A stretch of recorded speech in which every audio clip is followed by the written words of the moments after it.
So this is part 5 of our series on our 5 core values of our church, which we've been talking about through prayer and its study and focus and connection with the Lord, both individually and corporately, fellowship, and again, just that concept of being able to help discover each other's gifts and to get to know each other more, to do life together, which leads us into our third one, which is humility.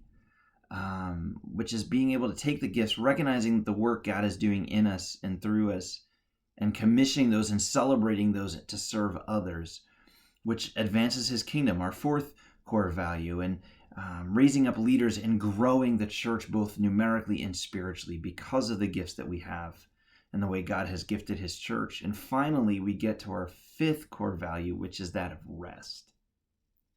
Let's be honest, life is hard. It's exhausting. Fatigue is real, and it can do some incredible things to the body and the mind and the soul. But Scripture constantly calls us to rest. The promised land in the Old Testament was to be a place of rest for Israel and the Lord. Heaven is often seen as a restful place. And so there's a calling as Christians to be people of rest. And part of our story as a church plant is we began envisioning and discovering and setting these core values in March of 2020 when COVID had hit, and for a little bit, let's be honest, quarantine the first couple of weeks, it was actually restful. We slept in. We didn't have kind of the crazy constant bombardment of life. Many families dined at the dinner table for the first time in years, and board games were being bought out off of store shelves. You couldn't find them anywhere because families and friends and neighbors were taking a step back and spending more time in relationships. But as COVID drug on, it became more and more tiring and exhausting. The constant bombardment of information about numbers and just the depression that had set in so many of us, and just kind of a crazy, crazy time. Life is hard, and COVID didn't make it any easier. And in fact, maybe in some ways, it has made your life a little bit more tiring. First off, we're praying for you. That's part of who we are as a church, is we just pray. Second of all, I want to ask you a question that has really kind of helped to birth the church plant.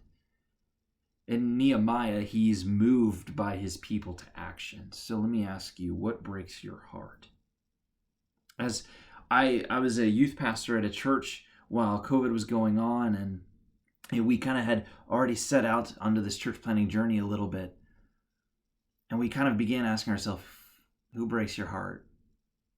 As I watched families go through COVID and just doing what I had done for a decade, my heart really started to break for single parents, or maybe just functional single parents.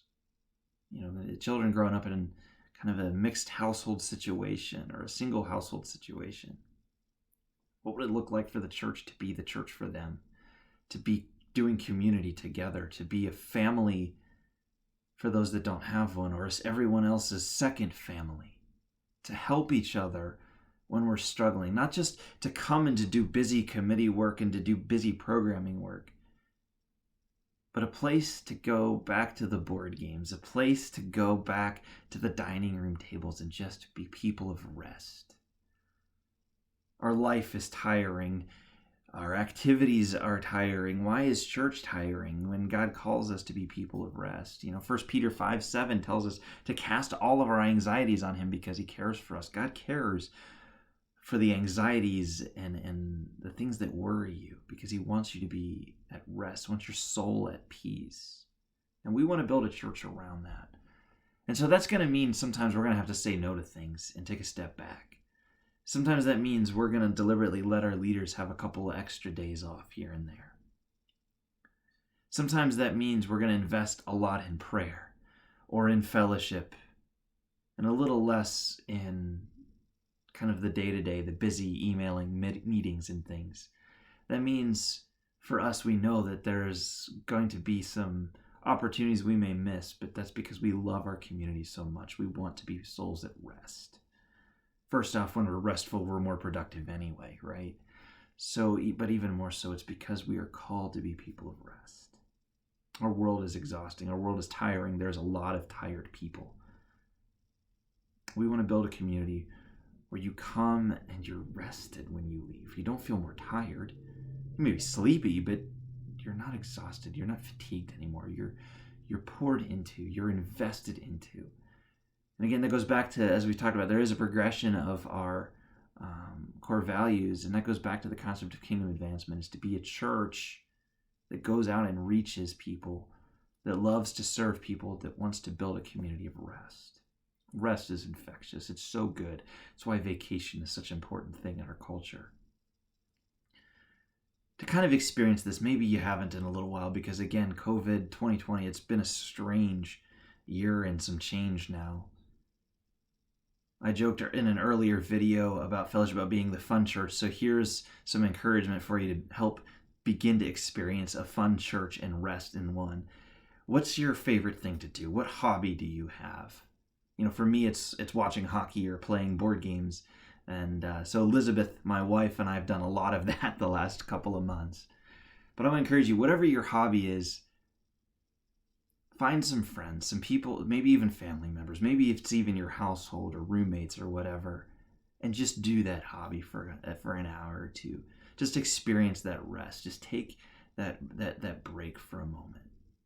And as you do, again, keep in mind, that's how we want to experience our church. That's how we want to build our community, is to be people of rest and a place for rest.